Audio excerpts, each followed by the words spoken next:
Well, today we're talking about Java Fern, and there are some things about this plant I think you should know even before buying any. Welcome back to the channel. If you're new here, I'm Joanna. This is the Small Scape, and I am very excited today to talk about yet another one of my favorite aquatic plants, and that is the amazing Java Fern. There are some very fascinating things about this plant. You'll see, and I hope you love it as much as I do.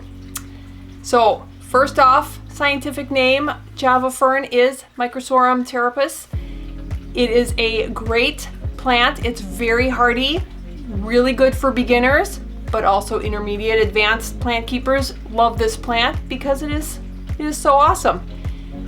First thing, light requirements. It's very similar to Anubias, actually in a number of different ways.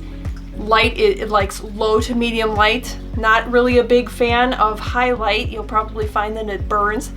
And then also it can grow immersed, just like Anubias. That means the roots and the rhizome stay below water and the rest of the plant can grow above water.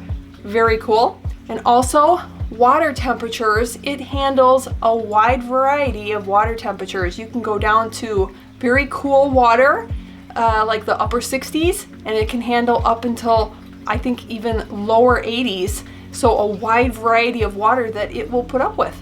Okay, number one, you plant it just like Anubias. I have a video that I did how to attach Anubias. I can link that down below. But you attach this the same way. You do not plant it. You attach it. You could also float it, I suppose, but this rhizome here needs to stay above the substrate. It gets all its nutrients from the water column. So you can attach it to a rock, driftwood. You can use super glue gel. You could use string, fishing line, what have you. Super glue gel is my attaching way of choice, but it is very easy to plant. Number two, when you get this plant, you need to know how it propagates so you're not alarmed. When you get your plant home and you notice there are, I don't know if you can see on this one, there are little black dots. See them like right around there. Oh boy, okay. Those are spores. That's how it propagates. That's one of the fascinating things about this plant. The rhizome will grow and it will propagate that way. However, what it does is when it matures, like this one does, and it gets taller and taller, it will produce little plantlets, little plant babies on the tops of the leaves.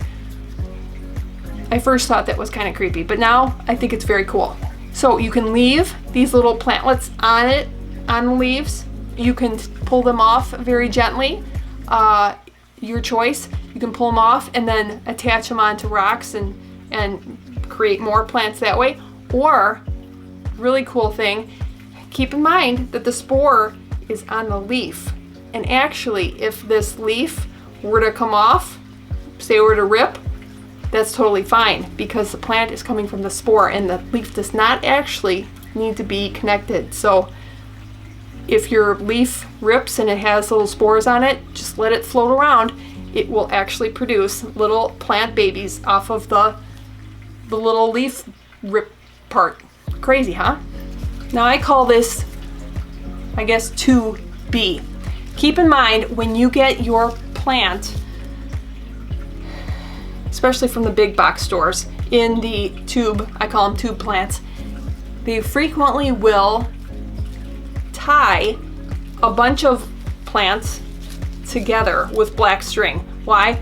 I have no idea. Maybe because it's kind of to keep them a little safer that way, but you want to cut, I don't know, can you see that black string?